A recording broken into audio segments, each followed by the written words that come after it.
Bismillahirrahmanirrahim. Jangan lupa subscribe ya.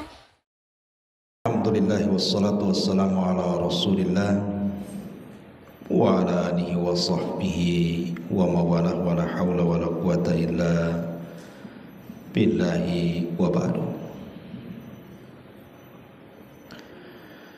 Alhamdulillah, di pagi ini kita bisa duduk untuk bertalabul ilmi,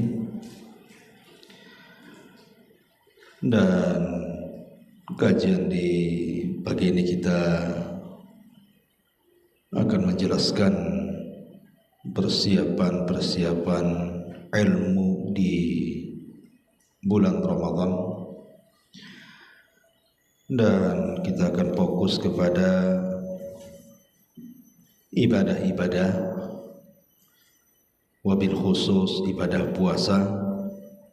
Apa yang harus kita ketahui dari ibadah-ibadah selama bulan Ramadan, dan juga yang berkaitan dengan hukum-hukum seputar puasa.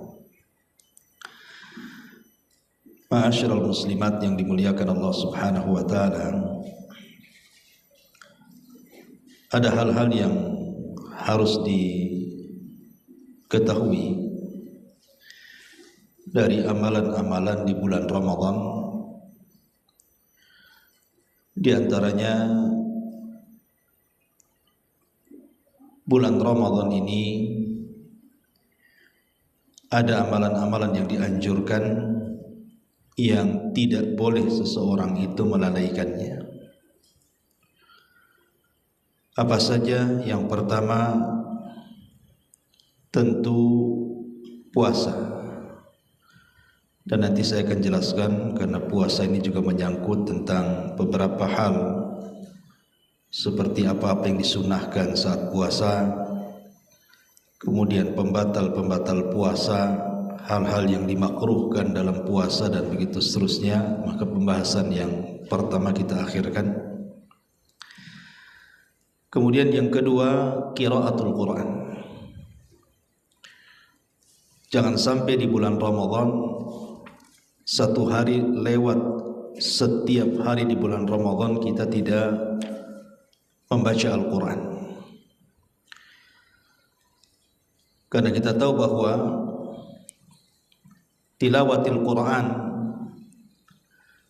adalah kebiasaan Nabi SAW. Apabila datang bulan Ramadan, beliau tadarus dengan malaikat Jibril. Dan itu dijelaskan di beberapa riwayat bagaimana Jibril itu turun setiap Ramadan menemui Nabi SAW untuk tadarus, baik Rasul yang membaca Al-Quran, Jibril yang mendengarkannya, ataupun sebaliknya. Bahkan sebelum meninggalnya Nabi SAW, Jibril sampai turun 2 kali untuk tadarus Al-Quran bersama Nabi SAW.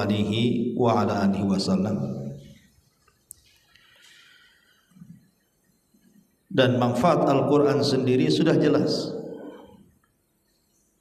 bahwa Al-Quran itu akan menjadi syafaat bagi para pelakunya. Bahkan dalam sebuah hadis Nabi SAW mengatakan, al-mahiru bil Quran ma'a safaratil kiramil bararah. Orang-orang yang mahir membaca Al-Quran itu bersama para malaikat yang kesana kemari mencari kebaikan. Walladhi yatata'ta'u fih, tetapi orang yang tertatih-tatih ketika membacanya, tetap, kata Rasul, lahu ajran, mendapatkan 2 pahala. Jadi jangan pernah malas untuk membaca Al-Quran. Apalagi di zaman sekarang, sudah saya jelaskan, tidak ada alasan ibu sedang haid ataupun sedang nifas tidak baca Quran. Ya, mungkin tidak puasa, Tapi bukan berarti ibu tidak puasa, tidak baca Quran. Dengan cara apa? Dengan cara menggunakan aplikasi yang ada di handphone. Karena Quran yang ada di handphone itu beda dengan mushaf. Yang dilarang itu kan memegang mushaf, bukan? Tetapi memegang handphone kan gak dilarang. Dan ketika menyentuh mushaf yang ada di handphone bukan dimaknai menyentuh Al-Quran. Makanya orang haid dan juga orang nifas bisa membaca Al-Quran lewat handphone. Jadi nggak ada alasan untuk tidak baca Quran di bulan Ramadan. Kemudian yang kedua, hal-hal yang harus dipahami. Yang ketiga, selain membaca Al-Quran adalah jangan lupa qiyam at-tarawih, melaksanakan sholat tarawih. Karena sholat tarawih itu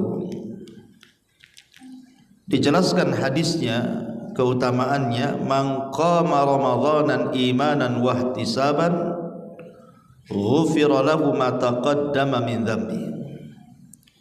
Barang siapa yang tegak melaksanakan qiyamul lail di bulan Ramadan penuh iman, maksudnya yakin dengan perintahnya, wa ihtisaban, dan yakin dengan pahalanya, ghufira lahu, maka akan diampuni baginya ma taqaddama min dambi, apa yang sudah berlalu dari dosa-dosanya. Subhanallah.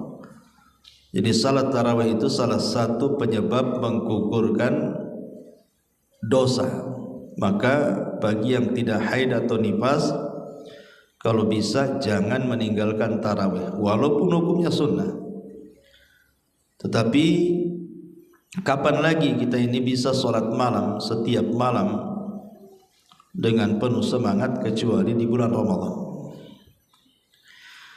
Kemudian ibadah selanjutnya selain melaksanakan sholat tarawih yang keempat adalah it'am at-ta'am, berusaha bersedekah dengan memberi makan orang yang berpuasa, memberi iftar kepada orang yang berpuasa. Karena tidak ada sedekah yang terbaik, Bu, kecuali sedekah Ramadan. Dan itu disebutkan dalam sebuah hadis, walaupun ada sebagian ulama melemahkannya, tetapi secara makna benar, afdalus sadaqati sadaqatun fi Ramadan.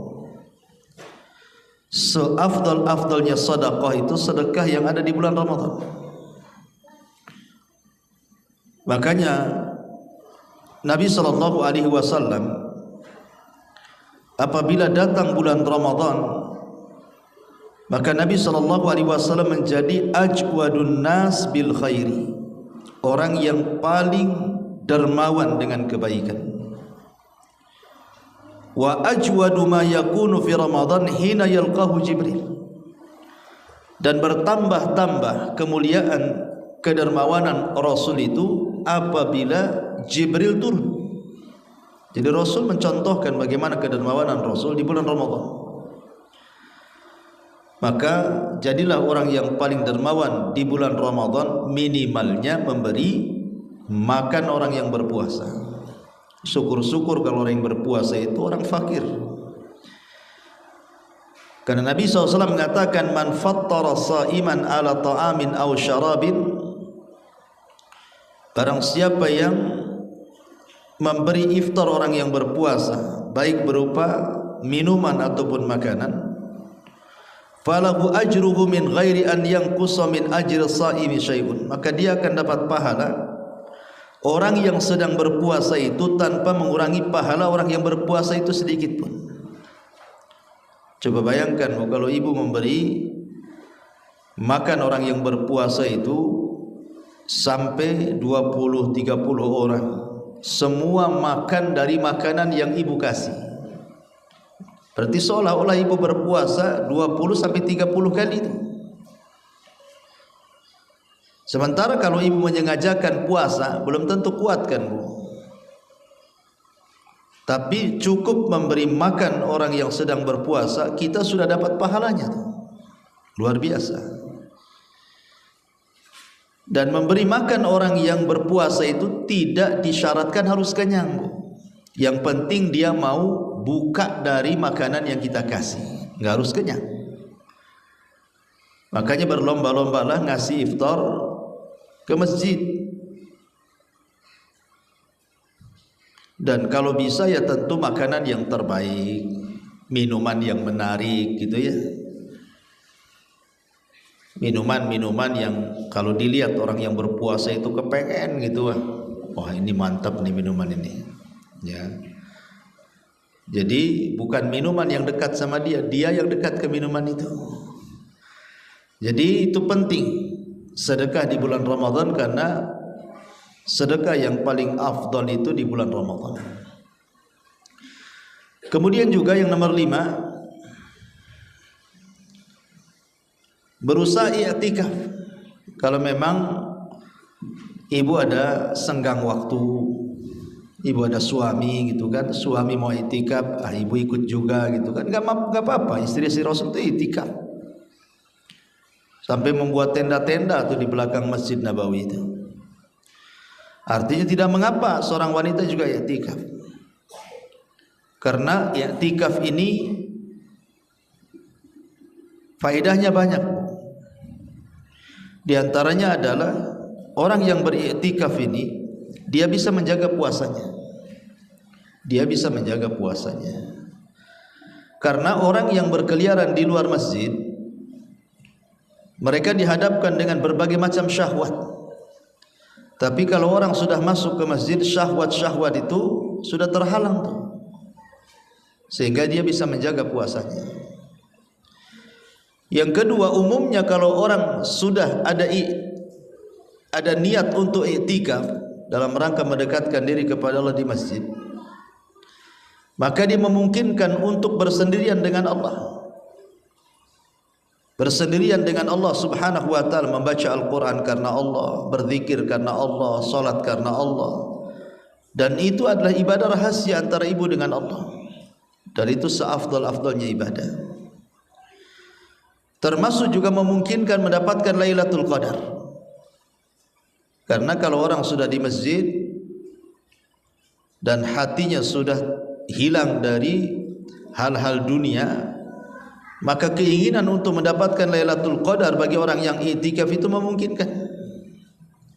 Termasuk juga bisa menghindarkan hal-hal yang mubah, walaupun tidak berdosa, tetapi hal-hal mubah itu kan membuang-buang waktu. Harusnya untuk ibadah, akhirnya tidak digunakan untuk ibadah. Tapi kalau orang i'tikaf memang niatnya untuk mendekatkan diri kepada Allah, maka perkara-perkara mubah itu akan sedikit dia lakukan. Ma'asyiral muslimat yang dimuliakan Allah Subhanahu wa taala. Kemudian selain i'tikaf, yang nomor 6 adalah luzumud doa. Di bulan Ramadan ini perbanyak doa. Perbanyak doa.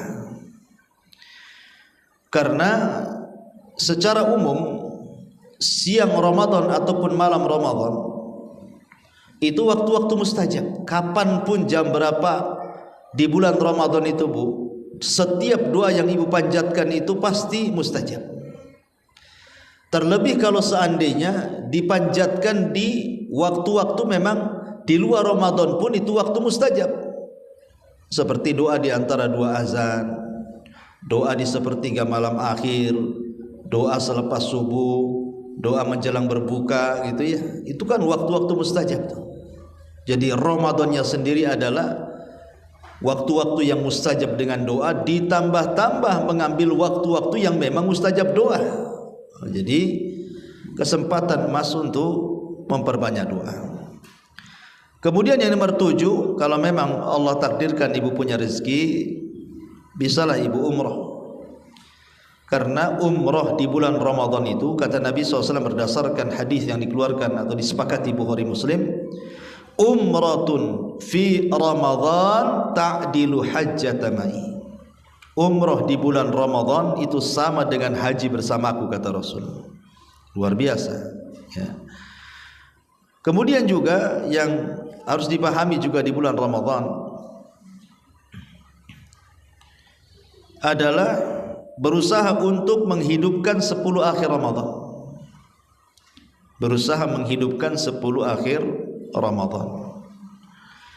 Karena Nabi SAW diceritakan oleh Aisyah radhiyallahu anha itu, Nabi SAW kalau sudah masuk di 10 akhir Ramadan itu syadda mi'zarahu. Beliau berusaha untuk mengencangkan sarungnya, maknanya dia fokuskan untuk ibadah. Wa aiqadha ahlah, bukan hanya itu, dia bangunkan keluarganya. Dia bangunkan istri-istrinya untuk sama-sama menghidupkan 10 akhir Ramadan. Kenapa? Karena di 10 akhir Ramadan itu ada satu malam yang kalau ibu dapat itu lebih baik daripada 1000 bulan yang disebut dengan Lailatul Qadar. Maka jangan lupa kalau sudah sampai 10 akhir Ramadan harusnya semangat ibadahnya itu bertambah. Tapi kenyataannya kadang-kadang di 10 awal saja ya. Kadang-kadang 10 awal semangat gitu ya, 10 tengah mulai loyo tuh, 10 akhir makin futur. Harusnya di 10 akhir itulah semangat-semangatnya orang ibadah. Karena bagaimanapun al-a'mal bi khawatimiha, amal itu ditentukan akhirnya. Amal itu ditentukan akhirnya, dan akhir Ramadan itu adalah akhir terbaik dari bulan Ramadan. Maka hidupkan 10 akhir Ramadan, terutama di malam-malam ganjil. Kenapa? Karena di malam-malam ganjil ada malam Lailatul Qadar. Makanya Nabi SAW mengatakan, carilah Lailatul Qadar di 10 malam akhir Ramadan, terutama di tanggal-tanggal ganjil. Bisa 21, bisa 23, bisa 25, bisa 27, bisa 29 gitu ya. Maka itu jangan pernah lewatkan menghidupkan akhir malam itu. Ini juga amalan yang penting dilakukan, yang keberapa? Nomor 8. Yang nomor 9, al-iktsar minadz dzikri wal istighfar. Perbanyak zikir dan juga istighfar. Karena Ramadan itu bulan maghfirah, bulan ampunan. Maka jangan sampai kita lewatkan setiap hari di bulan Ramadan untuk meminta ampun kepada Allah akan dosa-dosa kita. Kapan lagi? Siangnya Ramadan ampunan, malamnya juga malam Ramadan ampunan. Jadi siang malam itu menjadi ampunan bagi setiap hamba-hambanya yang mau berdoa kepada Allah dan istighfar kepada Allah Subhanahu wa taala. Ini yang nomor 9. Yang nomor 10, tarkul ghibah wan namimati wal ma'asi. Berusaha untuk meninggalkan ghibah. Jangan sampai lisan kita ini tidak terkontrol di bulan Ramadan. Rasulullah SAW mengatakan, falyakul khairan aw liyasmut. Katakan yang baik atau tidak, kalau tidak sanggup diam. Maka di bulan Ramadan ini jangan sampai kebiasaan-kebiasaan buruk seperti ghibah, namimah, mencaci, memaki, merendahkan, maksiat. Stop. Karena itu akan mengurangi pahala. Bukan hanya mengurangi pahala, bisa saja dosanya dilipat gandakan. Karena melakukan dosa di tempat-tempat mulia itu dilipat gandakan tuh dosanya. Sama dengan orang-orang yang melakukan dosa di bulan-bulan hurum, itu kan dilipat gandakan, apalagi di bulan Ramadan. Maka jangan sampai melakukan maksiat di bulan Ramadan. Kemudian juga hal-hal yang berkaitan dengan ibadah di bulan Ramadan adalah nanti di akhir Ramadan itu ada namanya zakat fitrah. Zakat fitrah penting, jangan sampai seseorang itu tidak memberikan zakat fitrahnya. Karena zakat fitrah itu kata Rasul sallallahu alaihi wasallam, faradhan Nabi sallallahu alaihi wasallam zakatal fitri tuhratan lis-shaimi minal lagwi war rafathi wa tu'matan lil masakin. Zakat fitrah itu untuk mensucikan orang yang berpuasa dari perkataan-perkataan kotor dan juga kefasikan, dan juga membantu fuqara wal masakin. Jadi jangan lupa juga zakat fitrah atau mungkin zakat mal. Ya, ibu yang menjadikan setiap setahun sekali yang diambil nisabnya, ambillah di bulan Ramadan, keluarkan zakat itu. Jadi nanti setahun depan Ramadan lagi baru dikeluarkan zakat. Enggak masalah Bu, karena ibu mengeluarkan zakat di waktu yang sangat mulia, tentu akan lebih baik lagi. Kemudian juga hal-hal yang berkaitan di bulan Ramadan juga jangan tinggalkan sahur. Jangan tinggalkan sahur. Karena sahur itu adalah satu di antara ibadah yang diberkahi oleh Allah Subhanahu wa taala. Nabi SAW yang mengatakan tasahharu fa inna fi sahurikum barakah. Makanlah sahur karena sesungguhnya di makan sahur itu terdapat berkah. Maka jangan pernah tinggalkan sahur walaupun hanya seteguk air. Karena sahur itu disyariatkan juga untuk apa Bu? Untuk menyelisihi orang kafir. Orang Yahudi dan Nasrani sebelum Islam, mereka puasa juga, tapi puasanya beda dengan kita. Sama-sama diwajibkan puasa, tapi caranya beda. Kita ada sahur, mereka nggak ada sahur. Maka jangan pernah meninggalkan makan sahur. Kemudian juga menyegerakan berbuka. Jangan sampai meninggalkan menyegerakan berbuka. Jadi kalau sudah teng maghrib saja atau sudah terbenam matahari, segera buka. Kalau tidak ada yang dimakan cukup niat. Yang penting jangan sampai dilanjutkan puasanya. Nanti puasanya akan mirip dengan puasa Yahudi dan Nasrani yang kalau buka itu nunggu gelap, nunggu muncul bintang baru buka gitu ya. Maka jangan sampai meninggalkan untuk menyegerakan berbuka. Kemudian juga di antara hal-hal yang tidak boleh dilalaikan selama bulan Ramadan juga adalah silaturahim. Berusaha untuk menghubungkan silaturahim dengan keluarga. Ini juga di antara amalan-amalan yang dianjurkan oleh salafun saleh selama bulan Ramadan. Taib. Kita fokus kepada fikih puasa sekarang. Kita singkat-singkat saja Bu ya. Yang penting ibu punya gambaran apa yang harus ibu lakukan selama bulan Ramadan.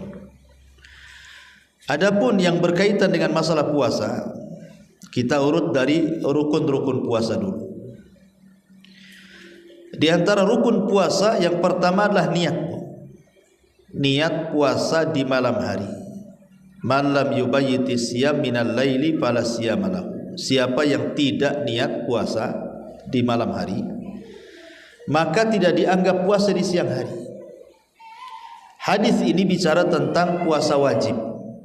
Hadis ini bicara tentang puasa wajib ya. Sebab kalau puasa sunnah boleh niat dadakan. Ibu bangun pagi-pagi mau makan tak ada makan, adalah puasa aja. Boleh kalau itu puasa sunnah. Tapi kalau puasa wajib tidak boleh. Malam-malam itu harus niat dulu. Dan ini saya anjurkan Bu, kalau bisa niat itu langsung saja gabungkan 1 bulan. Namanya besok nih pemerintah sudah mempersiapkan untuk melihat hilal. Kalau seandainya besok terlihat hilal itu, otomatis kan pemerintah akan mengumumkan pada maghrib bahwa malamnya tarawih, besoknya sudah puasa kan. Lah malam pertama itu waktu selepas tarawih, maka ibu niat tuh, niat untuk puasa 1 bulan supaya jangan lupa. Terkadang kalau niat tiap malam kadang-kadang lupa kan Bu. Tapi kalau niat 1 bulan, saya niat 1 Ramadan ini saya ingin puasa ya Rabb, sehingga tidak harus niat nanti tiap malamnya. Walaupun yang paling afdal itu setiap malam niat untuk puasa siangnya. Tetapi terkadang orang lupa kan itu. Maka untuk antisipasinya niatkan puasa itu untuk 1 bulan. Nanti setiap malamnya nggak apa-apa ibu memperbarui niat gitu ya. Ini yang paling mudah niat dalam melaksanakan rukun puasa. Kemudian yang kedua, al-imsak. Al-imsak itu artinya menjaga diri, berhenti anil muftirati minal aqlin wa syurbin wa jima'in. Jangan sampai menyentuh minum, jangan sampai menyentuh makan, dan jangan berhubungan suami istri. 3 perkara ini hindari di bulan Ramadan. Al-imsak menahan diri dari pembatal-pembatal puasa seperti makan, minum, dan jima. Ini rukun puasa namanya. Kemudian yang ketiga, az-zaman, berkaitan dengan waktu. Maksudnya apabila sudah terbit fajar, berarti ibu tak boleh makan, tak boleh minum. Sampai kapan? Ila ghurubi syamsi, sampai terbenam matahari. Inilah disebut dengan arkan asyam namanya, rukun puasa. Niat, kemudian ibu al-imsak, menahan diri dari hal-hal yang bisa membatalkan puasa dari makan, minum, dan jima. Kemudian yang ketiga, zaman, waktu, kapan, mulai dari terbit fajar shadiq sampai terbenam matahari. Ini disebut arkanus siyam, rukun-rukun puasa. Adapun sunnah-sunnah puasa,